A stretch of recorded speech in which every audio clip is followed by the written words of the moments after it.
महाराज सिद्धार्थ को बोध हो गया था और तो तभी से उन्होंने अपने पैगाम को संस्कृत के बजाय आम पैम पाली में पहुंचाया। लेकिन जैसे एक बात बताओ, आपने तो कहा था कि इसमें मैं तुम्हें स्थान का किस्सा किया करूंगा, वो तो क्लियर ही नहीं हुआ। ये बेटा मैंने तो ये भी कहा था कि मैं तुम्हें 2 राजकुमारों का किस्सा सुनाऊंगा, वो भी तो नहीं सुनाया अभी तक। दूसरे राजकुमार का किस्सा भी बाकी है, जो थे सम्राट अशोक। सम्राट अशोक? अरे चाचा ये तो वही ना जो कल टीवी पर आता है। हाँ बेटा ये वही है जो कल टीवी पर आते।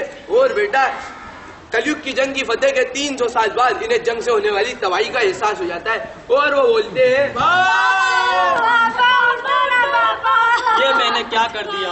अब मुझे एहसास हो गया है कि जंग से तबाही के अलावा कुछ हासिल नहीं हो सकता। इसलिए मैंने फैसला किया है कि हमारी दारुल हुकूमत में रहम दिली और जिम्मेदारी के साथ हुकूमत की जाएगी।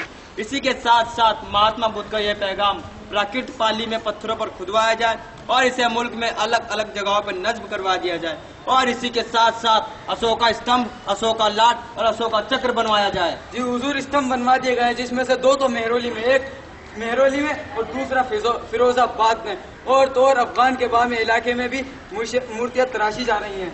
वल्ला क्या मुजस्समा है? ए नास्तिक, ये मुजस्समा नहीं मूर्ति है। हाँ तभी तो सोचे बुत परस्तों की तरह क्यों बैठी है। नास्तिक चुप, ये बुत परस्ती नहीं, ये हमारे भगवान है और हम इनकी पूजा करते हैं। ये हमारे भगवान के अलग अलग रूप हैं, जैसे बुत परस्ती, बुतकड़ा और बुत शिकनी। हाँ ठीक है, लेकिन हम ये ऐलान करती कि जिस तरह अफगान के साथ स्थान लगती उसी तरह हिंदू के साथ भी स्थान लगेगी और इस मुल्क को हिंदुस्तान के नाम से जाना जाएगी।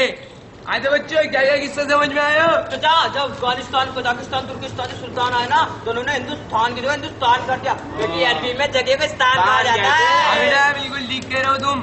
हाँ तो बच्चों मैं तुम्हें सुनाऊंगा अपना अगला किस्सा। जैसे मजहबों को तो जुबानों की जरूरत होती है, लेकिन जुबानों का कोई मतलब नहीं होता।